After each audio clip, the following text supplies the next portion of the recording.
Howdy do, everybody. It's your boy, the CHO, Corey Ryan Forster here at WellREDComedy.com, WellRED comedy.com. We actually do have some stuff to promote. You can go there and get tickets for our first ever WellRED live quarantine streaming show. We're going to be doing it August 7th. It's going to be at 9 o'clock Eastern, which is 6 p.m. Pacific for the boys out there on the coast. We're going to be doing a live show. We are very happy with the ticket sales so far. Good Lord. Thank you guys so much. You can get those at wellredcomedy.com, just .com, not clom.com. Just click up there at the top. It'll take you to Rush Ticks, and you can just pay, and you can come hang out with us. We're going to be doing a show, and then afterwards we're going to be doing like a little live drinking Q&A party where we're just going to be hanging out with everybody online there, and it's going to be a lot of fun, and we're super excited about it. Also, this portion of the podcast, as you know, as always, brought to you by SmokyBoysGrillin.com. Go to SmokyBoysGrillin.com to get all the rubs for all your meats, and CarVodka.com if you want to drink like the CHO, and I know you do. Go to CarVodka.com and check out all the fuss about Jacksonville's first and only craft vodka distillery. Other than that, check out all the new bonus content we've got on the WellRED podcast feed. Trey just put up Evening Skews, which is a new thing he's doing over on Facebook Watch with good buddy Mark Agee, but we've got the audio coming to you here on the WellRED feed. Also, we have a little bonus segment from my new podcast, Through the Screen Door with Corey Ryan Forster. I put up the This Week in Southern History segment, which this week is about John Lennon and the famous Bigger Than Jesus comment. And as always, you can go check out Into the Biscuit with Drew Morgan and DJ Lewis, the good buddy of the podcast, for all your WellRED content needs during this quarantine, since we know you've already watched The Office 18 goddamn times. Thank you so much for joining us for this podcast. Rate, review, subscribe, download, tell all your friends, and we love you, and here's the show. Skew! They're the liberal rednecks. They like cornbread and butt sex. They care way too much but don't give a fuck. They're the liberal rednecks that makes some people upset, but they got three big old dicks that you can suck. Here we are. Okay. Is it me? No, I was no, it was both. It was It's both usually of y'all. Corey. No, I was Yeah, just, I know. you did that, and I just thought I'm just going to stare blankly at the screen and see what he does. Yeah, well, here we go. I don't know what's going on. How? Nah, maybe later. Go ahead. Okay, CHO. well, I'm very CHO curious. is I know what's vegan. about to happen. I know. God damn it! This CHO's upsets. a vegan now, everybody. He's It's eating a- vegan. The dairy, He's eating the vegan dairy cheese. boy, This, the most dairy-eating motherfucker I've ever met in my entire life, Yeah, that's other true. than toddlers. yeah, that's true. Is now a vegan. You asked me right before we started what was that vegan stuff. You said vegan website. I told you Yeah. it's not a website. I mean, I'm sure they have a website. It's a vegan brand called Yeah. Gardein. Gardein. Gar- Yeah, it's that's what I wanted to know.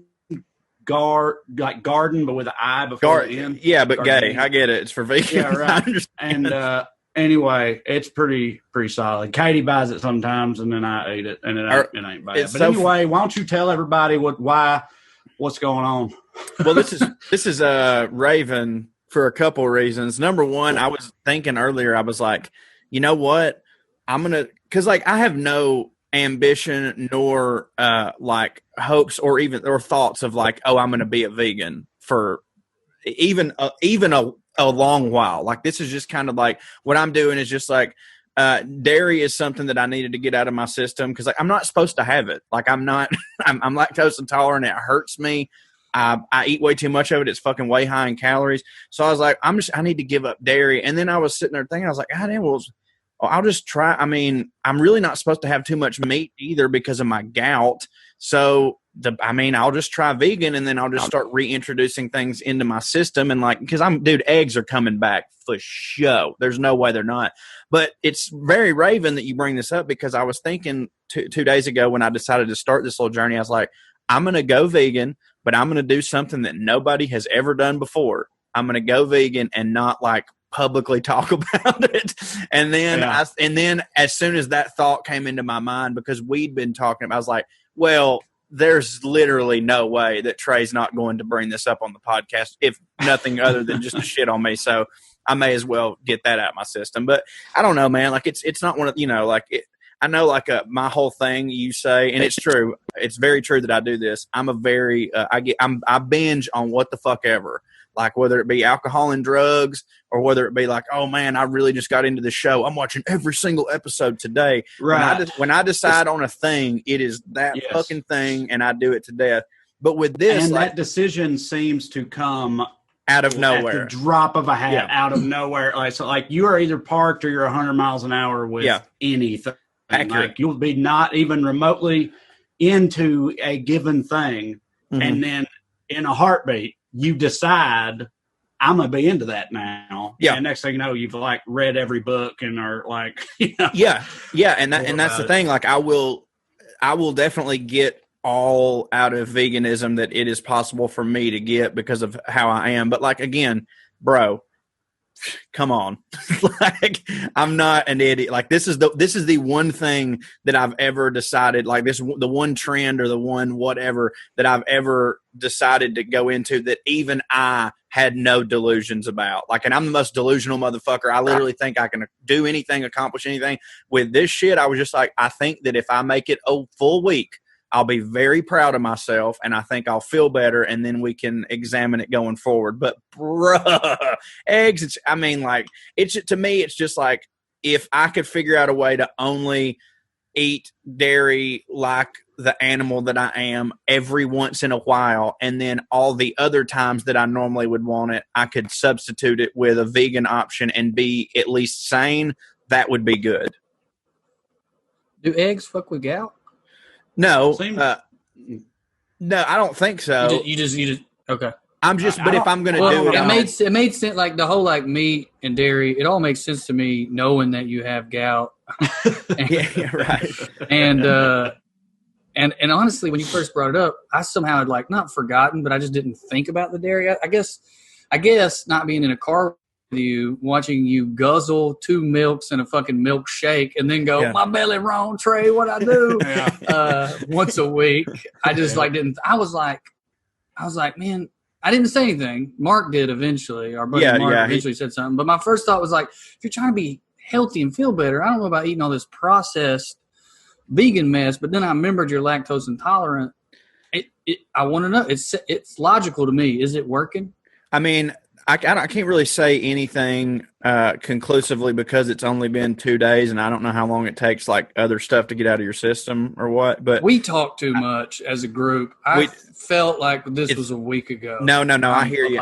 I hear you, but I will say this: like I haven't had violent, explosive, emergency diarrhea in the past 2 days, and like, dude, when worth it or not though? No, worth it. I mean, yeah, no, like diarrhea, and I've talked. I think we've talked at length about diarrhea, not on this, podcast, but like a lot, and how like I've kind of I'm for it a lot. Like I'm for diarrhea in a lot of situations. Like it's usually one push, it's all out. It sounds funny. Like I like a lot of stuff about it. The wiping don't hit, but it has been nice. Like to not. I've been able to trust farts for 2 days just by not being on dairy. Now, no, with the eggs thing, eggs don't pose, I don't think, any problem to me at all. It's just like I decided, like, if you're going to do vegan, at least do it exactly for 1 week, just to say that you did, and then start bringing. But eggs is going to be the literal first thing that comes back is eggs. Absolutely. It's diarrhea. Ain't that bad, Corey Ron Forster. Let me tell you something. Dude. It's like partying. It's great till the cleanup. Dude, it's so weird to me. Like we talk all the time about how like folks back in the like diarrhea could be on your death certificate. Like they're like, I mean, you had diarrhea one time and like you're off the Oregon Trail. But me, it's like I didn't know some people didn't just always have diarrhea. Like I just constantly have diarrhea. I'm sure this is great for everybody listening. Tom Segura has a bit about that exact thing. Yeah. About what you just said. He's like, I had no idea that everyone didn't just always have diarrhea. I'm sure that I heard that from Tom, and that's but I do feel that. I genuinely feel that way. Like, cause I've heard people before be like, oh my God, today's been awful. I've had diarrhea. And I was like, that's how you categorize a bad day? Cause my whole life has been awful according to you.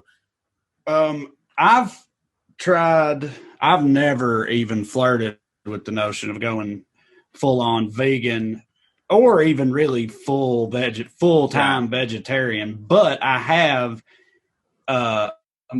kind of at various points like tried to do. I've heard people make the argument, which it's a valid and true argument for the record, but that like you don't have to go full vegetarian. You don't have to do that. But if you just eat less meat, to cut some meat out of your diet, it's still helps better, the environment and also is generally healthier for you too. I have tried that before. When I get HelloFresh every week, and so I would go through for like weeks, 3-4 weeks in advance. I go through and pick out all my meals, and I would pick only the vegetarian ones.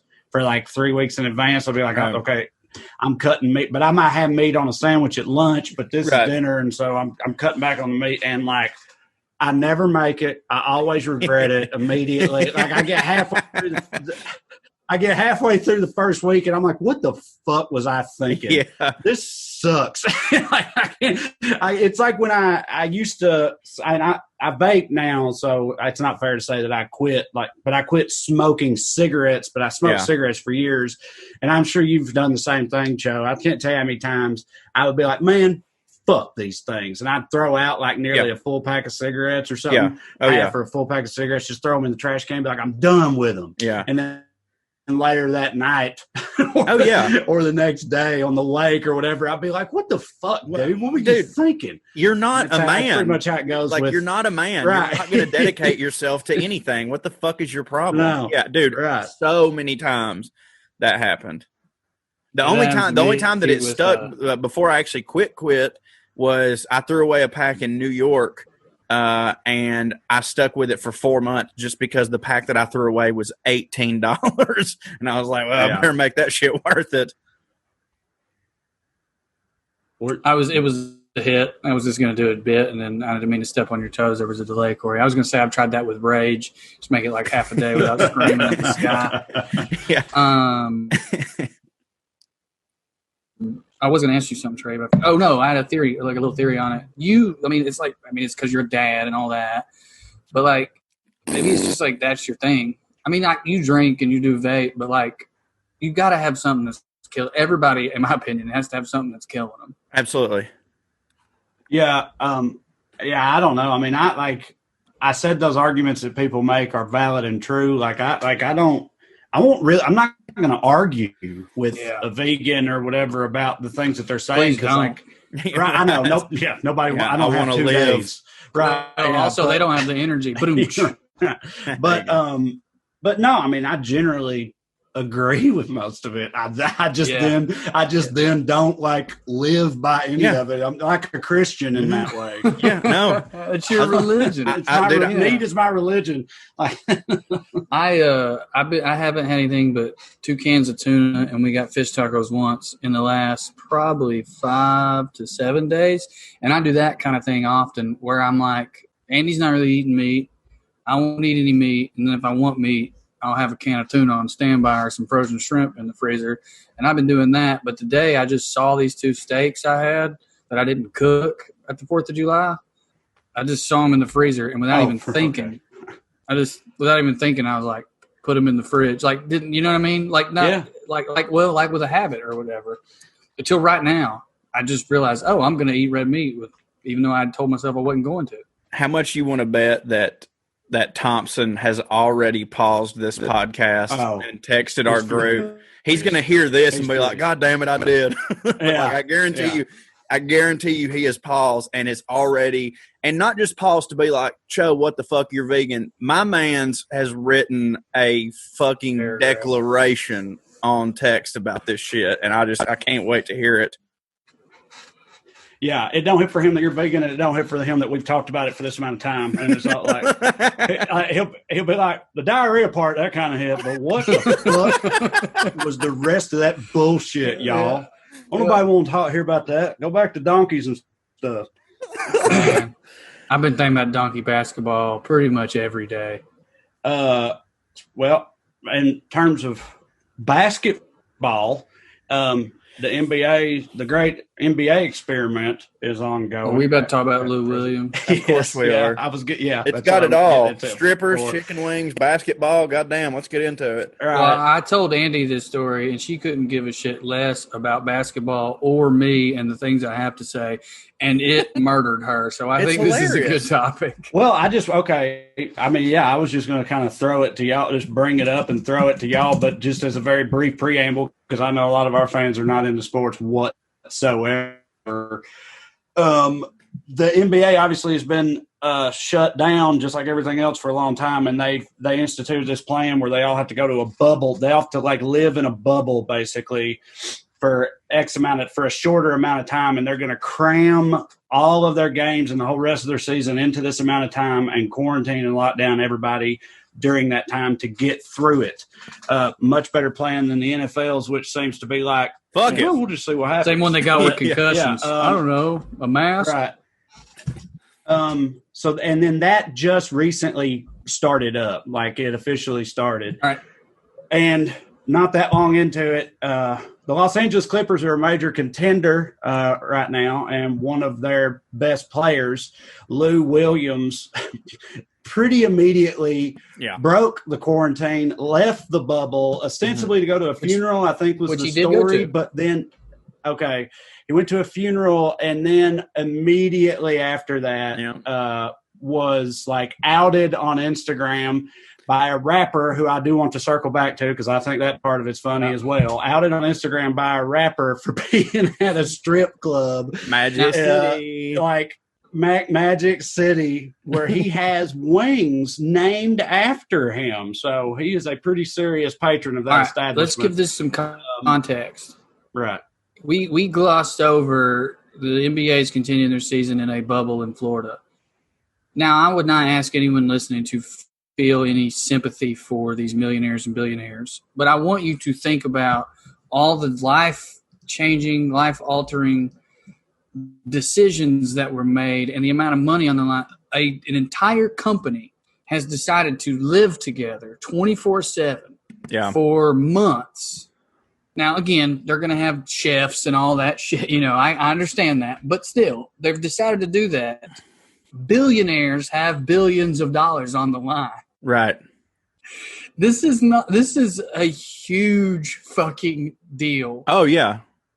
And my man is the third best player on that team.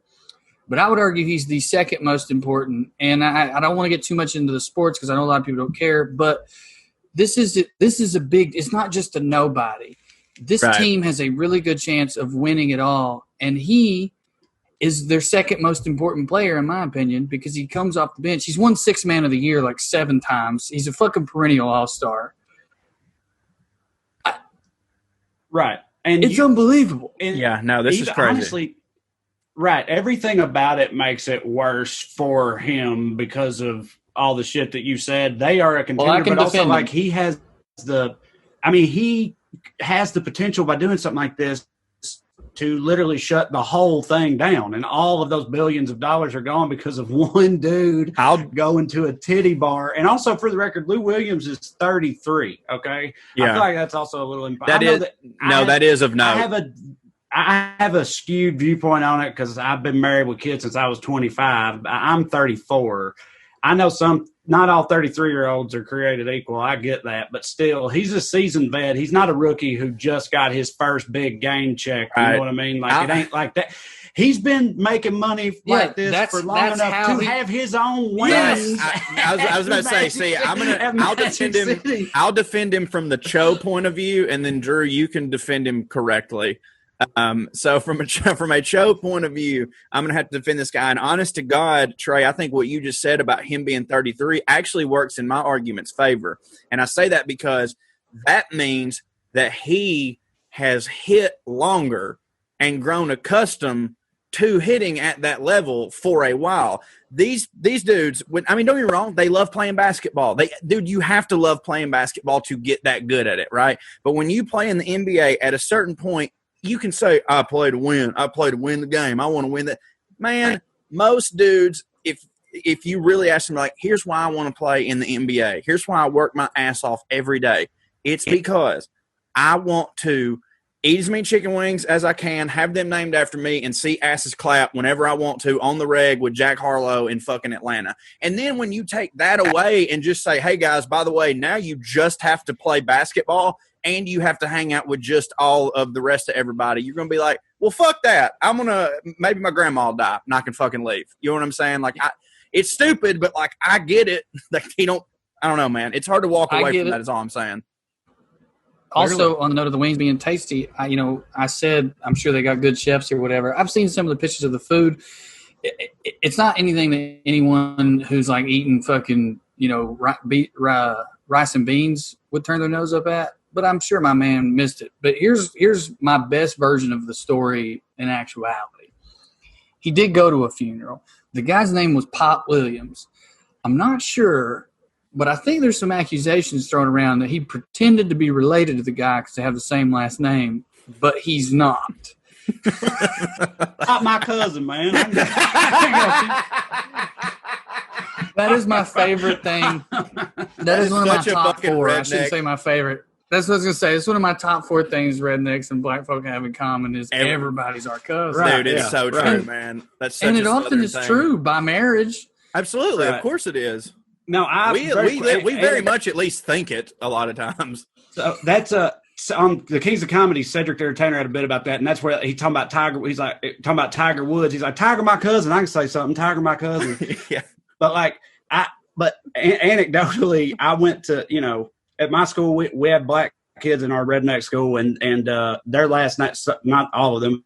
Some of them's last name was Williams, and they literally used to talk about Venus and Serena Williams being their cousins, and obviously they were not. But it's a real. Yeah, they were probably at Pop's funeral with Lou. We had a family at our school, and their last name was Armstrong, and they used to try to tell everybody they were related to Neil Armstrong. And I'm sure you and everybody else at the quarry is related to fucking Neil, but no. My brother used to tell everybody that we're the Morgans and our county is Morgan. He used to tell everybody that our great grandfather founded the county. I mean, I'm sure it would he was just snorting pills off some whore, he founded the county, and everybody was like, whatever, poop. I'm not gonna lie, I wondered that about you when I first met you and knew you were from Morgan County. I wondered that very thing because it seems like a real small town type thing that could happen. I thought the same thing too, and I was like, we're trash. I was like, how shitty is your town if you're royalty? Yeah, no, we're trash. We ain't that. No, my understanding is it was named after a dude who hadn't even been there. It was time to name counties, and it was like, and you get 5. I mean, James Oglethorpe didn't have shit to do with Fort Oglethorpe. Clay County is named after Henry Clay. He don't have shit to do with Salina, really. Anyway, so I think his name was Daniel Morgan. Anyway, he goes to this fucking funeral that it is a friend of the family. Now, he says that he went there to get his wings. That was named after him. And there were no dancers present. He wasn't wilding out. Don't hit. He had to eat. Like, you're out of the bubble and you got to go eat, which is a reasonable thing to say. Yeah. The hardest part with this is you can send someone else to get that food for you. Right. If there's no dancers present or you're not interested in it, you can, and Corey, I'm going to look right in your eyeballs when I say this, you can tell someone no if they want to take a picture with you. Yeah, that's true. Now, I get it was a rapper. I don't know if it's time to get into the rapper. I'm on the fence about that one because there's a part of me that's like, yeah, but taking a hidden picture at the strip club with a rapper, you want to do that. That's fun. Yeah. Who would say no to that? And then there's a part of me, Jack Harlow hits. He does. But I could also make the argument, visually is the least appealing thing about him as a rapper. For sure. So, that's what I didn't know. I when I heard the story, I heard it was like he got outed by an Instagram picture with a rapper at the strip club. And that's all I saw. And I didn't realize until a day or two later that the rapper was Jack Harlow. And that made the story funnier to me because if anybody doesn't know, Jack Harlow, he does it. He hits for me. He's very talented. But he also is a little nerdy, dorky looking white kid rapper from Kentucky. Yeah. I think it's Larry funny because, Potter. Right. Yes. If you lined up 15 rappers of his generation and you said, which one of these rappers is going to be the one taking snitch pics at the titty bar, and putting them on Instagram. Everybody would say that one would, and point at Jack Harlow. Fucking narc. But again, he does hit for me. It's just fun. I read about him yesterday just because I went down a rabbit hole and I didn't know he was from Kentucky, and I'm old and don't care much about young rappers usually. He's like sort of a prodigy. He's super smart. I can't believe this is my hardest thing to defend Lou on. It would be hard for me to believe that Lou told him not to post it and he did it anyway. I'm sure that didn't happen.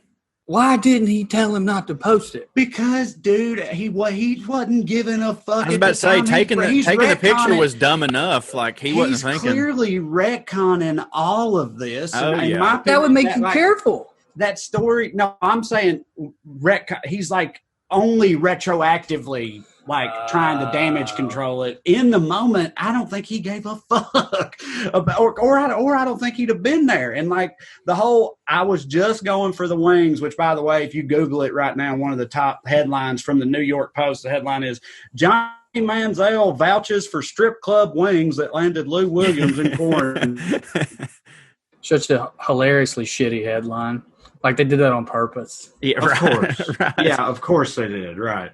Well, my thing going back to what you were saying about you would think he would have told him not to post the picture or whatever. Dude, if this motherfucker, he's a famous basketball player going to an Atlanta strip club, if he doesn't think that alone is, I don't think anonymity, it was on his mind, is basically what I'm saying. That's what I'm saying. Like, I feel like he clearly did. I don't know if he just somehow, I don't know how you could think this in his position, but I don't know if he just somehow thought that it wouldn't be a big deal. Like, I'm already out of the bubble, so I know whatever. There's rules. I know there's rules, but like nobody's going to really care if he somehow believed that or what. But like, it definitely seems like he didn't give too much of a fuck. He had to believe. Well, he had to believe some version of that, right? Well, on that note, as his attorney, you gonna let him go to a funeral, but he can't go get some wings, right?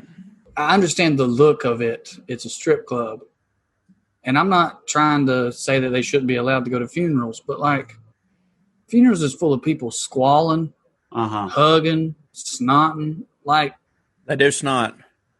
Like at some point, if you let people out, the protocol is just when they get back here, keep them quarantined and test them for 3 days. Well, if that is what the plan was, and it's a good plan, then it don't fucking matter what you do while you're out. I agree with that. I mean, to me, I feel like that's almost how it would have to work. You can have exceptions. You can have exceptions, like you can go to funerals or whatever.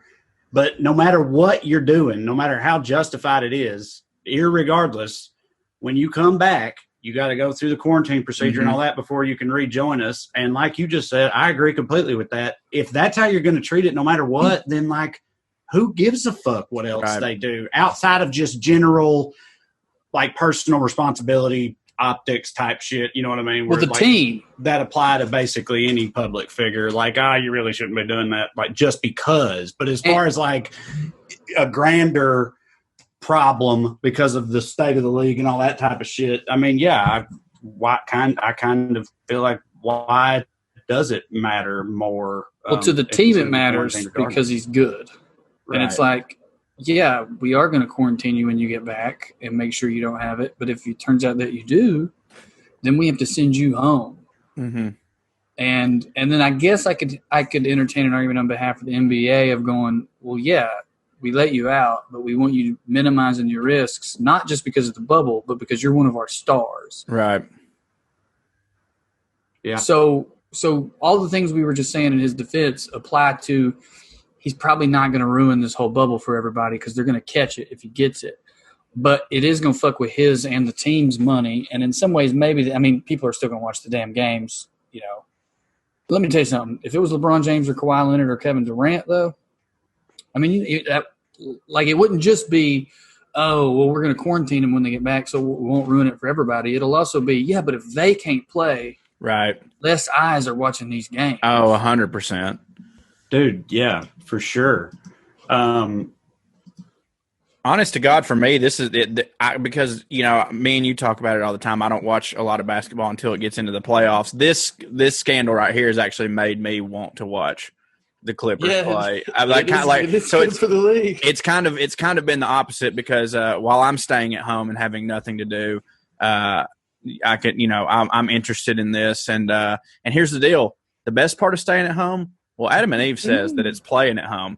Take advantage of the downtime and choose almost any one item at 50% off. And when you do this, you'll also get 10 free boredom-busting gifts, including 6 spicy movies, a 3-piece bonus kit, and best of all, it's free shipping on all these ding-dongs and pussies delivered discreetly right to your door. Drew Morgan, you've had experience with Adam and Eve. Tell the listeners about it. Well, they bring it right to your door in a discreet box. Not that I gave a shit, but it ain't shaped like a dick. Is what you're saying. It's not. No, it's not.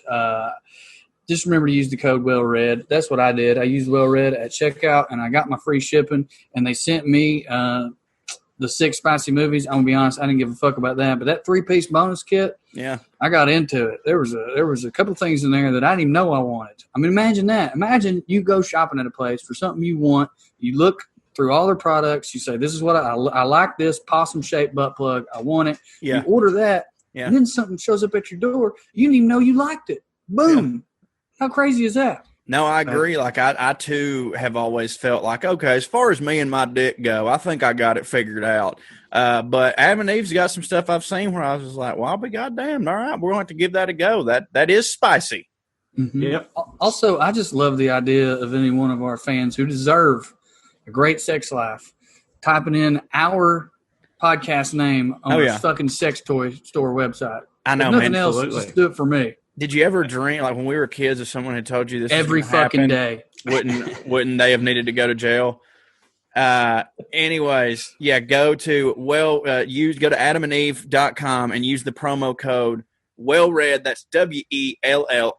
You're going to get 6 spicy movies, 3-piece bonus kit, and best of all, free shipping delivered discreetly right to your door. Adam and Eve, go ahead. I was going to say, that's a checkout. If it's unclear, I know some of y'all, even though you might know plenty about sex toys, but you don't know how the internet works. When you get to the end, you'll get to type it in. Absolutely. So type in WellRED with Adam and Eve. Shove something up there.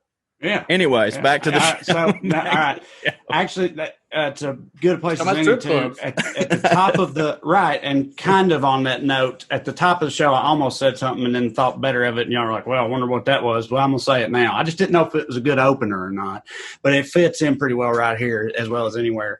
Last week, I gave a little shout out to Jimmy Wilder, a guy who started comedy with me in Knoxville, but then, quit kind of early on. Make that a Diet Coke, Rusty. I've been thinking about it all fucking week, man. And almost immediately after we got done, I thought, man, I can't believe I didn't tell this one other Jimmy Wilder joke. I wasn't thinking about it when we were recording, thought about it immediately after, and have been thinking about it all week. And I am going to share it real quick. This will be the last Jimmy Wilder joke. This is the only other one I remember. I'm not going to lie, but I always remember this one. And this is one of his, his go-to bits, right? It was like, he would go, he's like, well, they say the way to a man's heart is through his stomach. But for me, it's a bit further south. And every time, invariably, there'd be some groans or something okay, from the crowd. And when that would happen, he would go, oh, no, nothing like that. No, that ain't what I mean. No, I mean my feet. I just love it when a woman rubs my feet with her fucking pussy.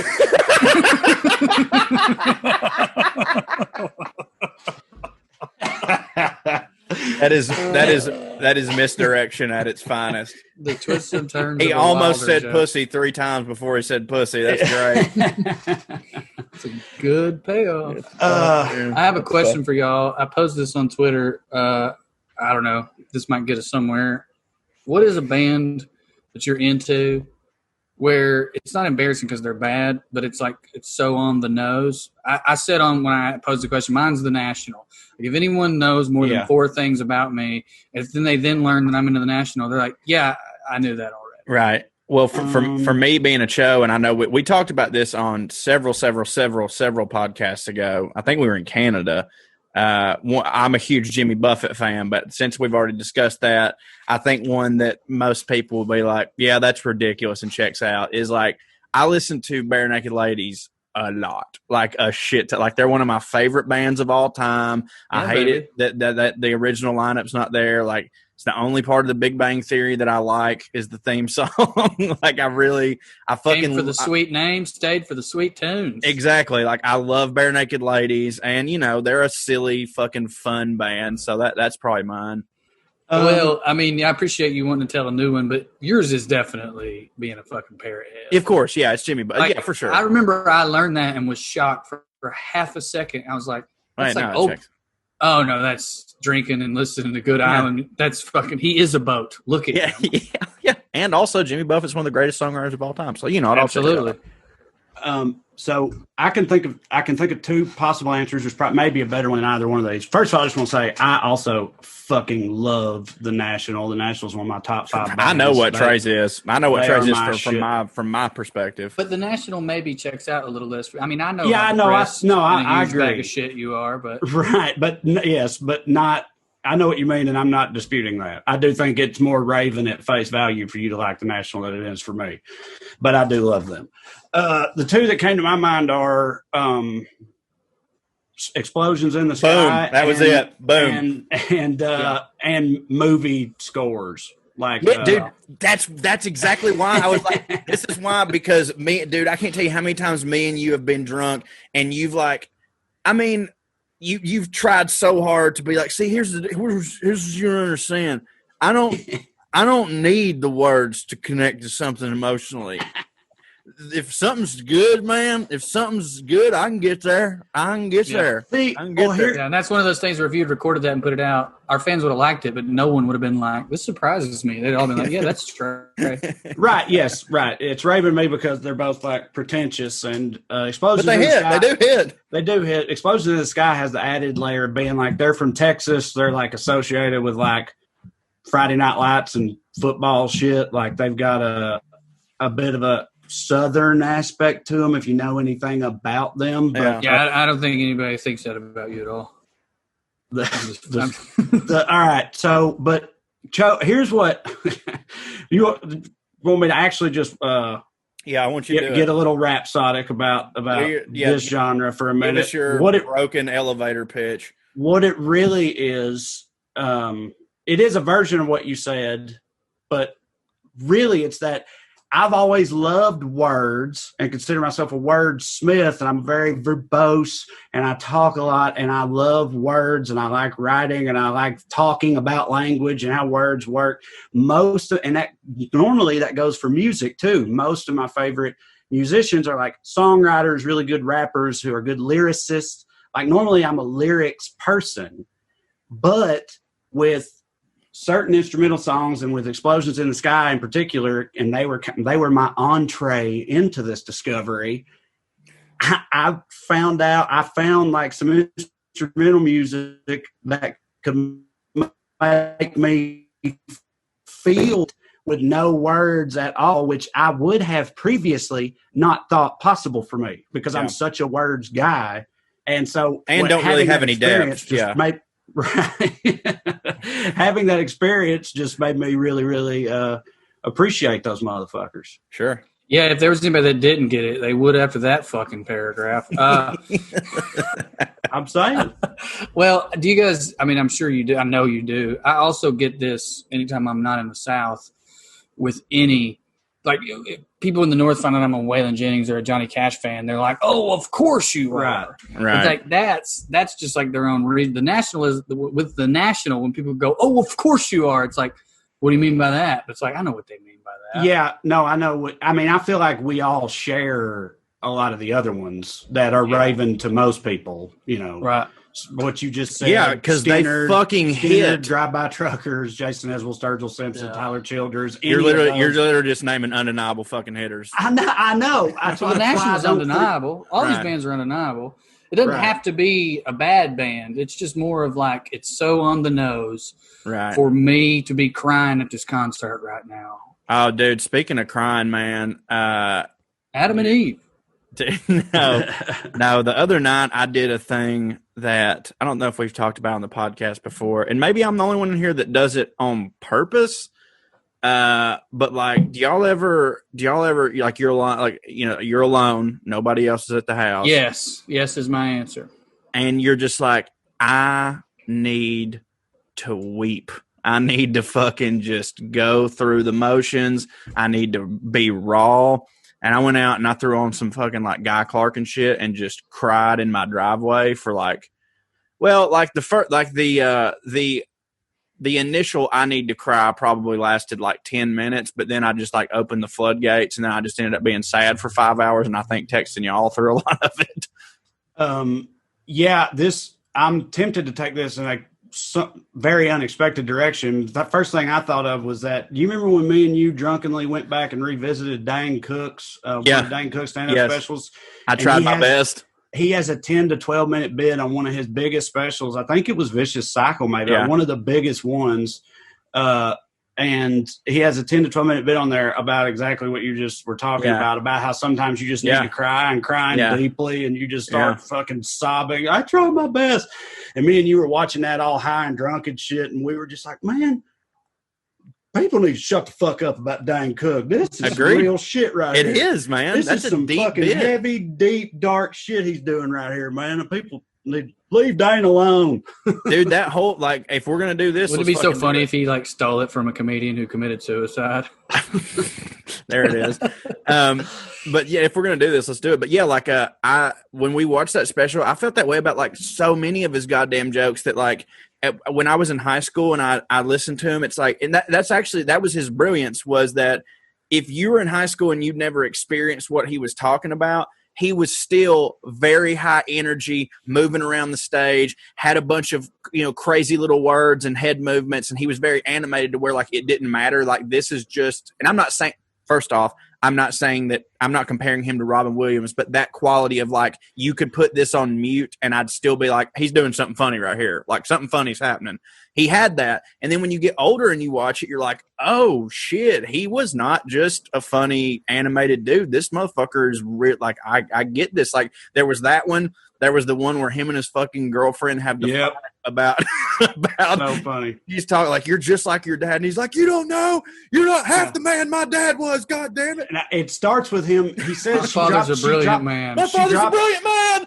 She drops some little thing at the end of an argument, like, you stupid like your father, and then leaves. And tries to let it go, but it just festers in his mind for like an hour, and then he storms in the kitchen and she's just sitting there eating dinner, and you just walk in and like, oh, you just gonna eat noodles? You just gonna sit there and eat fucking noodles? Just the fucking noodles? And then it leads to, because I'm a smart guy. Who paid for the fucking noodles, huh? I did, because I'm smart like my fucking dad, or whatever. Anyway. Dude, I'm watching that after this. That's a great special. No, just so everybody knows, the reason me and you turned that on is because we were already drunkenly defending Dane Cook to no one, to the ether. We're both just sitting in our hotel room agreeing fully that Dane Cook got a bad rap, which I always did think Dane Cook got a bad rap, and I still think that. I've always been a Dane Cook apologist. Well, it's kind of interesting because it's like, especially if you look back at it through the lens of what all we know now, like, realistically, what took Dane down a shit ton of pegs was that he'd been accused of stealing a joke from Louis C.K. Like, he'd been accused. And the thing is, if you go back and look at those two jokes in question, it's like, yeah, they were both about a thing that I could totally see two people independently coming to. Louis then clearly agreed. It was two jokes. Whatever. But either way, both of them were that type of thing. Louis then later has him on his show, to do that scene where it was like the apology and he lets Dane be mad at him or whatever. But it didn't really matter. The damage was fucking done. And like, now we see what has happened with Louis C.K. and like all that shit. And it just makes me even more be like, man, fucking Dane. Well, I do. His brother took all his money too. Dane Cook went through a lot of real shit. His brother fucked him over, stole all his money. His parents died. He went through some rough shit just as a human being. But also, I have to say, though, we were talking on a podcast recently about the early to mid-aughts when we came of age and how it was a very bro-y time in America and all that. I always did love Dane Cook. I always have been a Dane Cook apologist, but I do think that regardless of all the rest of that shit, Dane Cook was very much of a moment. I agree. He was of a time, and I don't. He had leather armbands. I don't think that Dane Cook would have persisted, all that other stuff aside, personally, because he just fit the time frame he was in perfectly. I'm not going to deny that. You know. I'm not going to deny that. But, and I guess, honest to God, you can make one argument of like, yeah, okay, just because a comedian accused, like Dane Cook's fans didn't give a fuck that Louis C.K. had accused, you know what I'm saying? Like that didn't hurt largely, no, yeah. But I still don't, regardless of all of what you just said, I don't think he deserved the stigma, I guess. I that agree shit. with that. Like professionally, like from his peers and stuff. I think half of the stigma professionally, though, was the broiness coming from fans. I can go ahead and maybe we as an industry allowed it, you know, because it's like, well, he's a thief, so I'm not even going to defend him. Yeah, right. That's what I'm saying. But I'll say this: if there's any comedians out there listening right now, like up and coming comedians, which why would there be? But if there are, and you're sitting here listening to this, like these fucking idiots sitting here, really, they're going to defend Dane Cook. You couldn't see Dane Cook in your fucking dreams. You couldn't wash his goddamn dishes. You couldn't hold his goddamn jock when he was on his shit. You could not clasp his leather bracelets. No, that was always one of the main things that made me so fired up about it is when I was coming up as a comic. All these shitty comics. That was the era when he was having his precipitous downfall and everybody loved shitting on him, was right around the time I started, and all the other like open micers I knew were just piling on. Not that it mattered. We were in Knoxville. No one knew or gave a fuck what they were saying, but still. That's they were all just, I know, and they were all just like piling on him and shit, and the whole time I was just saying what you were saying. I was like, dude, y'all couldn't wash Dane Cook's fucking dishes. Like, I'm not trying to hear this shit. Me too. I mean, he was my favorite comedian when I was 20. Absolutely. Yeah. Wait, you didn't answer the question though, Trey. Do you ever plan to cry? No. Well, he opened that by saying, like, you know how you're alone in your house sometimes? No, I don't know that. I haven't been alone in my house in I do not know how long because of the quarantine. Every now and then Katie would meet up a friend of hers that also has kids at Disneyland or something, and I would have a day to myself or whatever, but like that's against the law now. So I'm never at home alone. Driving and crying. I'm obviously not going to cry, you know, like that in front of them. I used to do shit like that every single time alcohol was involved. Every single time I would like, you know, hear a song that reminded me of my dad or something, and then it was on. Yeah, we've told the story before about that night in Oxford, Mississippi, where we all got super drunk and everybody, you know, Drew puked in a bush. You went to get a Butterfinger at 4 a.m, and I cried myself to sleep. In a bus or some shit. We did a lot more than that. I cried myself to sleep listening to Conway Twitty. That's what that was. I listened to That's My Job by Conway Twitty and cried. That does it to me, and that does it to me, and my eyes out. That does it to me, and my dad's alive, and I'm not a father myself, so I can't imagine. Oh, I can't handle that. Do you guys remember when we all kind of started crying in the middle of a Jamie Johnson song? In Color, yeah, yes. That's just a goddamn timeless classic. It is, but hold up. And I think you said this on the podcast before, Trey, so I don't think I'm out. And I feel like at one point you were like, yeah, but I ain't cried in a long time. And I don't really cry anymore. No, I don't think I would have said that because honestly, it's really the opposite. We were just on the text thread the other day. You might have been in the woods or space. It was probably fucking Mark. But Mark was anyway, ever since I had kids, I cried at the drop of a hat. Yeah. Like I used before I had kids, I never ever cried. I was from that family of men who, you know, you bottle it up and then you die. Queer. And then I'd get drunk and let it out once every 6 months or whatever before I had kids. But ever since I had kids, dude, I'll fucking cry over a Hallmark card. I remember you saying that. I cried over the other day, and this is what I put in the text thread. This is true. The other day, I teared up over a fucking chef's dedication to her craft on a cooking competition. Well, we know show what that was. was. Yeah. I told Corey in the text thread, I was like, you know what's even sadder is it genuinely did not occur to me until just now how fat of a moment that also was. Like that wasn't just like a sad it was moment very or like fat. an emotional, sensitive moment. It was also such a fat moment because I'm just sitting there like tearing up. She's talking about, you know, how she had to fight through the ranks to get her Michelin star or whatever. And I'm just sitting Dude, there like, I had a pretty Raven cry. That's an extremely Raven cry. My Raven cry the other day, and and this is one of the hardest I've ever This is cried. what it's like when ravens cry. Yeah, this may be the hardest I've ever cried at a thing that didn't directly relate to me. It wasn't like a death or like I was actually crying over something personal. It was just a thing, like you're saying, that I saw that moved me. I was listening to Arn, which is one of my favorite wrestling podcasts, and it was a bonus episode, and Arn had done like this Zoom party where everybody could hang out and they could ask him questions and stuff. And this one lady gets up and she's kind of talking like this is exactly how she talks. And her first thing out of her mouth was, like, Arn, I'm not going to do that the whole time. She was like, Arn, I just want to first off say I'm battling COVID right now, so excuse the way I sound. I'm getting over it, but I kind of, my throat's hurting and blah, blah, blah, blah. And then she said, I just wanted to let you know, and she kind of started tearing up. She said, I just wanted to let you know that you were by far my favorite wrestler as when I was young, because I'm blind and I was born blind, but whenever you talked, I could see. Because you painted such vivid pictures that no one else that during their promos, I felt that way. But every time you talked, I, for the first time, felt like I could see what was going on. And son, oh my God, dude. Like, I fell apart on my fucking couch. I started texting Conrad. I was like, bro, that fucking arm thing. He's like, yeah, we had to pause. We had to pause that shit. I mean, yeah. No, blind and got COVID. Gifts, anything to do with like fatherhood for the most part that's at all positive or heartwarming in any measure. Yeah. Just kills. There's a GIF that's been around the internet for a while from another cooking show that I don't watch. It's like a Brazilian cooking show, but there's a little petite female chef, and it's a time cooking show. She's frantic, freaking out and stuff, and she grabs a jar of some ingredient and she can't open it. And like without thinking, she runs into the audience and gives the jar to her dad, who's in the audience, and he opens it and gives it back to her.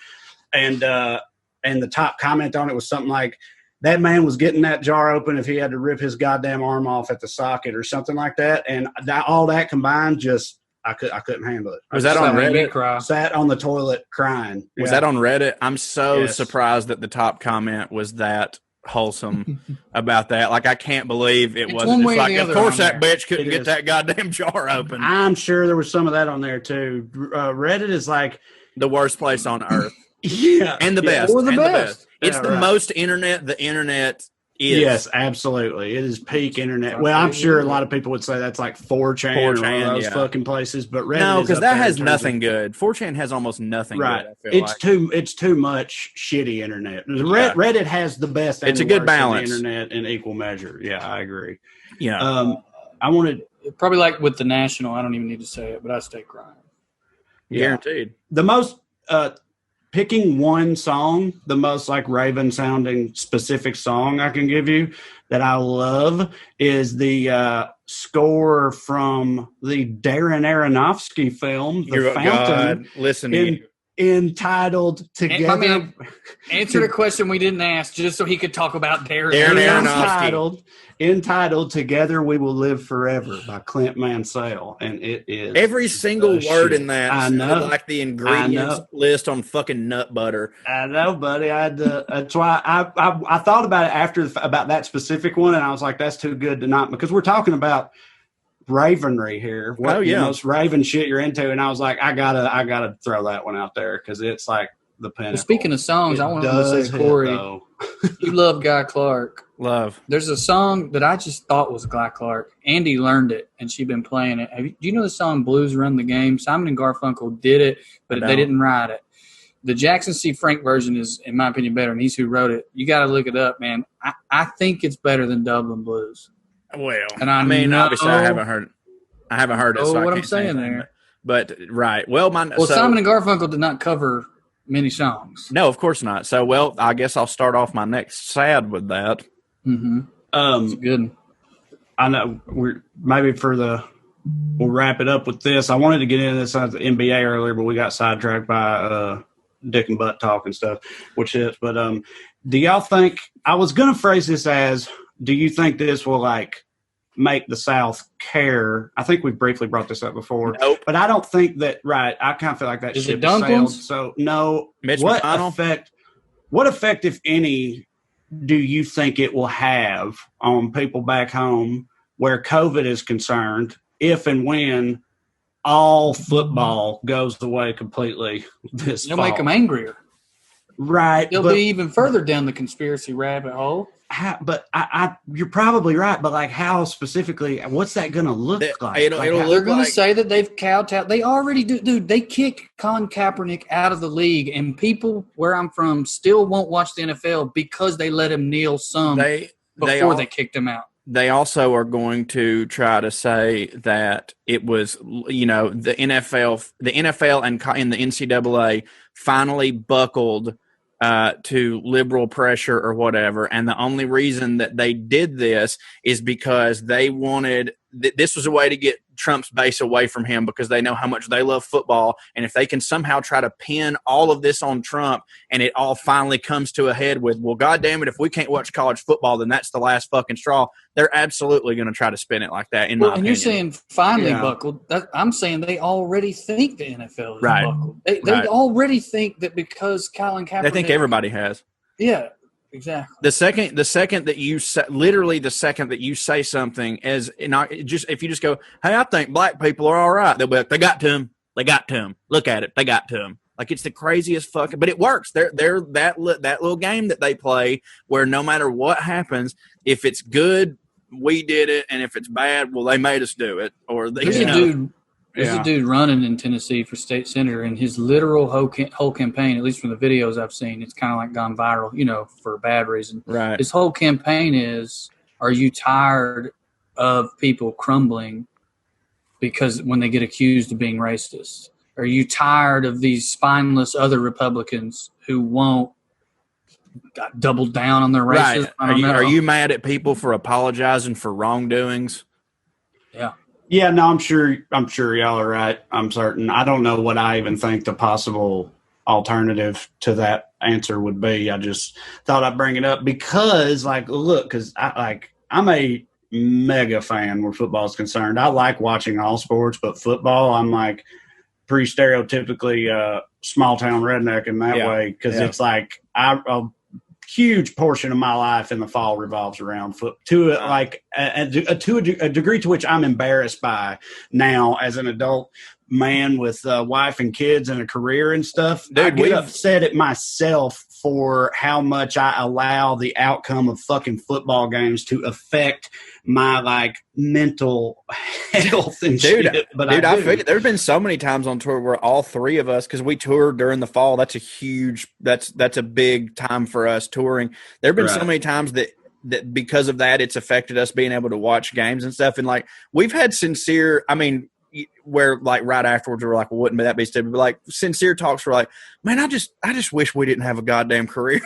I wish we didn't hit. At least we'd be at home watching football right now. But I say that just to say, I get it. I feel the pain of this, but just being trying to be objective. How in God's name is it not going to get canceled one way or another? Ultimately, at both levels, the two big, college and professionally, how can they possibly get through it? I just don't see it. They have no plan, it seems like. The NCAA is not going to. I guess I can imagine at the pro level, dude, don't have any fans there.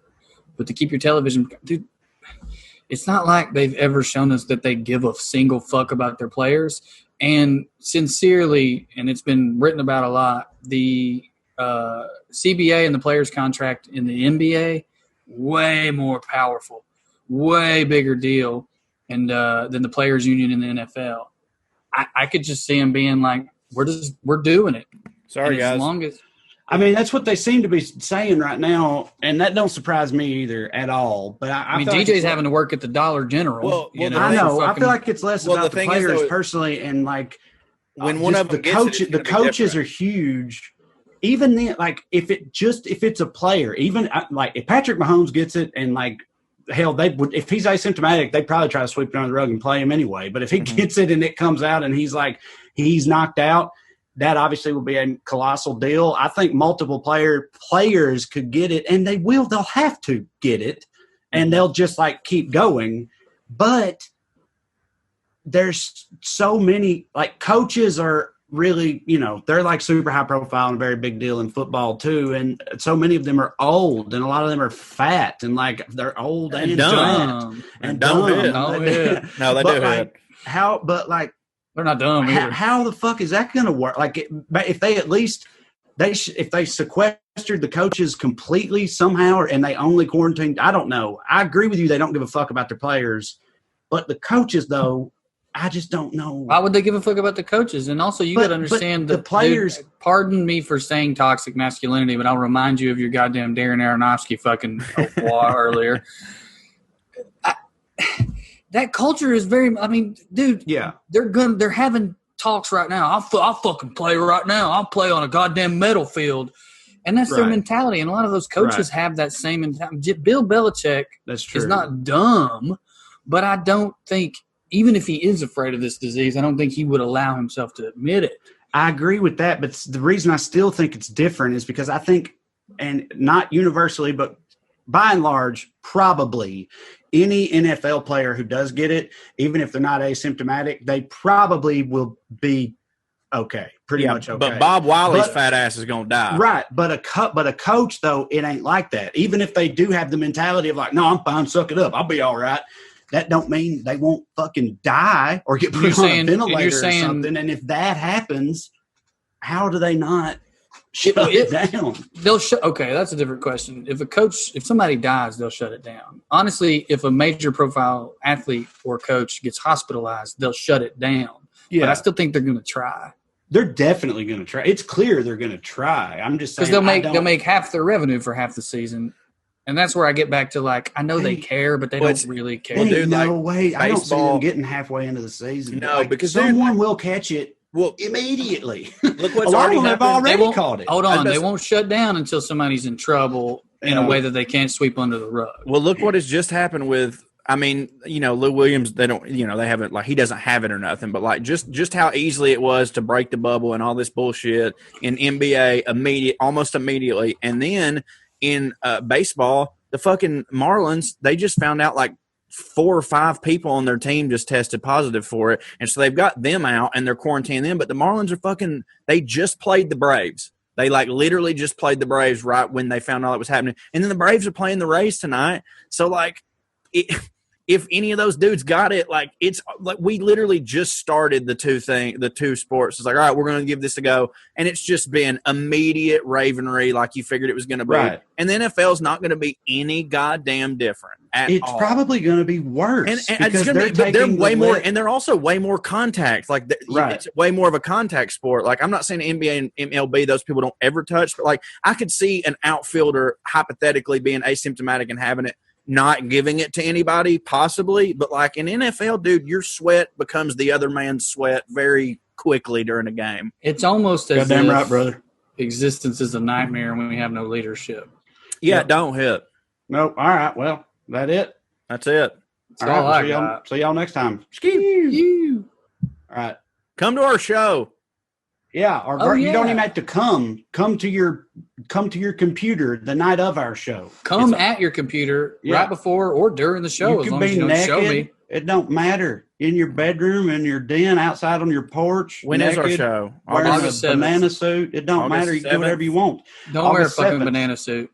August 7th at 6 p.m. Pacific, 9 Eastern. Go to our website to get the link. Our website is wellredcomedy.com, WELLRED comedy.com. All right. Love you. Bye. Thank you all for listening to the WellRED Show. We'd love to stick around longer, but we got to go. Tune in next week if you got nothing to do. Thank you. God bless you. Good night and skew.